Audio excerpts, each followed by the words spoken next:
So this is TR Crandall Guitars. My business partner Alex and I started this business in, I think, 2013.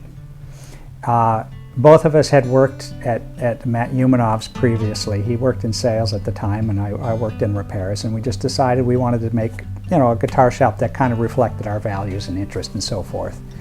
And so we broke away from that 8 years ago and started this place.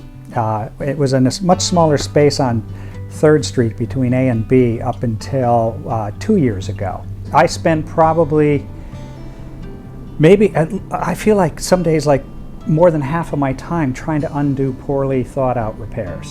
Oh yeah. You know, where you go, this is a person who doesn't understand the properties of the wood they're working with.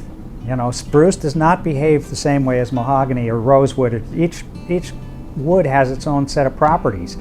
And if they're building a guitar, they overlook these things, or if they're repairing a guitar, they don't really understand the medium that, you know, that they're working in. Somebody brings the instrument to me and says, "Can you evaluate this instrument?" Of course, I'm going to look at it very, very carefully, and I'll spot the top crack. And they'll be like, "Well, it does have a repaired top crack." And now suddenly it's in a different category, from pristine to repaired. And you know, that affects the market value.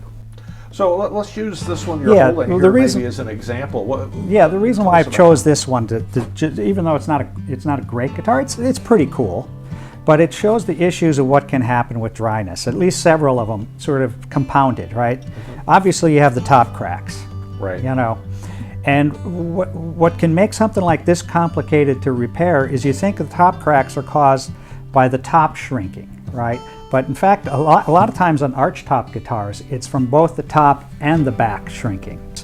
The other thing that I see all the time is that the top shrinks, the back shrinks, and then the sides crack for the same reason. You have this force pulling this way, you have this force pulling this way, and now suddenly somebody just taps it, and that crack just travels right around. Oh wow! Right around the sides. Because there's pressure. Pulling it apart. Yeah, and sometimes again, depending on how severely dry it is, I can humidify the heck out of it, and it's not enough.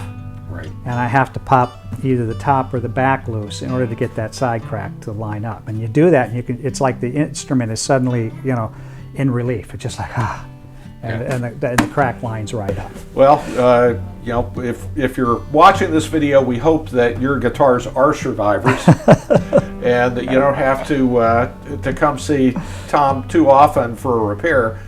But it's really important that you humidify your guitars, whether you do it with a $2 plastic dish and a sponge, or an expensive humidification system for your house or a cabinet. Whatever you're doing, just make sure that your guitar doesn't fall victim to the dry winter air.